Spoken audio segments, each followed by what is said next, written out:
And let's move down finally to the Abbott Panthers. They're playing in the six-man state semifinals this week. Of course, six-man plays one less game. They play 5 playoff games every other round. Every other division plays 6. If you're lucky, you get to play 6. So yeah, Abbott, if they win this week, they'll go to Jerry World. They'll have a week off before they do that. But like China Spring and Mart, Abbott is ranked number 1 in the state in their division, 1A Division 1. So give me your X factor for Terry Crawford's team. And this may be a little harder just because you guys haven't had the chance to cover Abbott in person yet. But they are playing their 3rd straight game, incidentally, against an unbeaten team this week in who are they playing? Gordon? Irion County. Irion County. Yes, Irion County. Thank you. Irion County beat Jonesboro. Could have had Abbott versus Jonesboro, but was not to be. And Jonesboro was a missed 2-point conversion away from. Yes, they were. All right. So what, Chad, you're talking 6-man. What do you got on Abbott? Well, I originally came up with that Mike Tyson factor with Abbott because up until last week, they had not been punched in the mouth, right?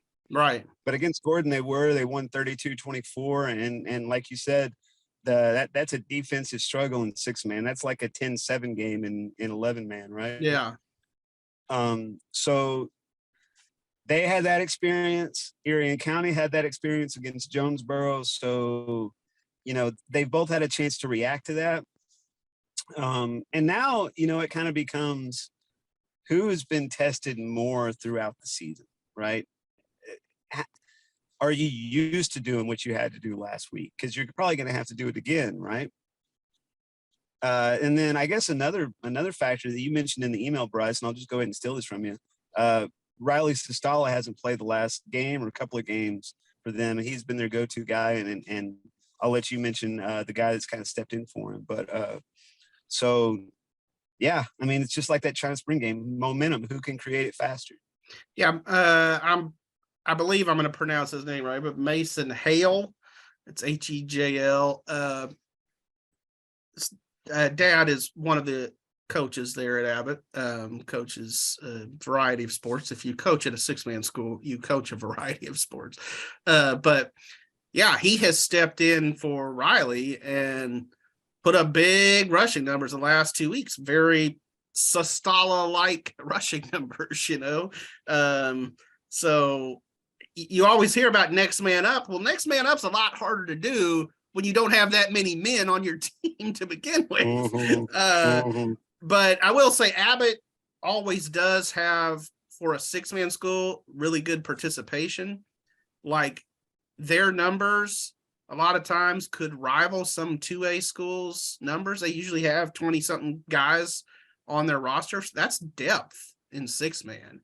And I think depth would be maybe my answer for the X factor for Abbott, because I feel like they've got a variety of guys that can make a play, like Carson Johnson or Brady Schultz or Mason Hale. I feel like, they've got it. And DJ was smiling there. I hope I didn't steal your answer. You both did, so I have nothing to say now. He says, check. Yeah. Well, we let DJ make all the good points earlier. So yeah, that's all right. That's good. Speaking of Czech, they're kind of in Czech country. Abbott, West, it's all kind of.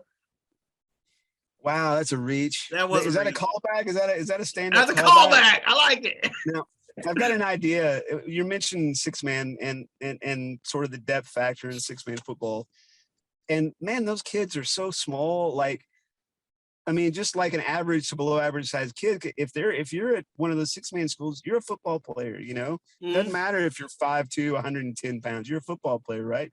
So I think what we ought to do in photo day next summer is we ought to have like a feature where we take the 4 guys that, a 6A school sends and the 4 guys that, a 6-man school sends, and just have them introduce and stand side by side and just kind of look at just the visual of that, the physical nature of what it takes to be a 6A football player versus the all-comers sort of status of six man. And it sounds like you're trying to kind of belittling the six man guys, but when you think about it, you got to be pretty tough to be that small and go out and ram into somebody that might be a lot bigger than you every week. No, I think that's a great point. I will say, when you do have one of those bigger guys in the 6-man level, Right. they can make an impact. And of course, the center is eligible to catch a pass in 6-man. Everybody's eligible, so that's fun. That's a rule that needs to translate to all of football. I love it. As we I love it. we can eliminate pass interference, and we eliminate illegal man downfield, and just be like, all right, have at it. So DJ, I'm gonna guess. Tell me if I'm wrong. That when you cover the Abbott Panthers this weekend, it'll be your first 6-man game. Yeah. All right. Well, I'll drill you on some of the differences in the rules. We won't do that here, but I personally, I don't know where everyone else stands, but I love it. I love 6-man football. I think it's fun.